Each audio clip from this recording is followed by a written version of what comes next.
All right, everybody, we're going to run through the structures on our lymphatic model.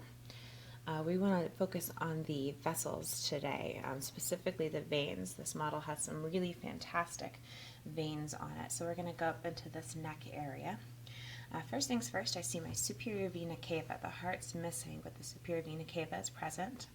I also see the two brachiocephalic veins. And then contributing to those two brachiocephalic veins, I get the subclavian vein and then my internal jugular vein. So again, that's subclavian, internal jugular fusing together to make brachiocephalic, and then the right and left brachiocephalic veins coming together to make that superior vena cava. If I move up into the head and neck area, I can see a couple veins. I see my facial vein over here. I see a superficial temporal vein up in this region, and then on the back of the skull I can see an occipital vein. So they're not showing all the veins of the face, but we can see some of them. Coming out into the arm, again I had my subclavian vein here. It's called the axillary vein as it's in the axilla. Turns into brachial vein, which then comes down in here and creates a radial and an ulnar vein, which don't look great. We probably have radial vein here, maybe ulnar vein over in this region somewhere.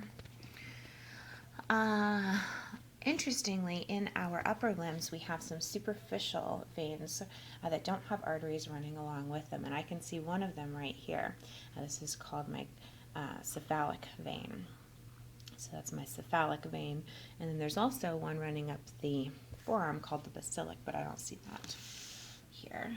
If I move over to this arm, the muscles are all intact, so I can see that superficial cephalic vein, and again, it doesn't have an artery accompanying it because it sits just under the skin, and we wouldn't want to put an artery there because arteries are under so much pressure, and if they got damaged, that's kind of bad news for us.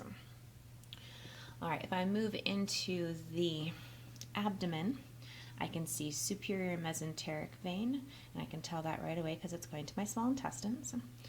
I don't see inferior mesenteric vein on here, but I do see my splenic vein, and my superior mesenteric vein and splenic vein are coming together to make my hepatic portal vein in blue, which goes into my liver for filtering all of that blood leaving our intestines. I do see my inferior vena cava here, and I see that inferior vena cava forming from, I would have an internal iliac vein and an external iliac vein forming together to make a common iliac and then my inferior vena cava, but those are not super duper clear on this particular model. Here I see my femoral vein. That femoral vein is going to disappear pretty quickly as it goes deep under the muscles, but we're left with the superficial vein here. This is the great saphenous vein, so it's collecting blood from the skin and fat, superficial sorts of structures, and that great saphenous vein runs up the inside of the leg and thigh and then drains into the femoral right there.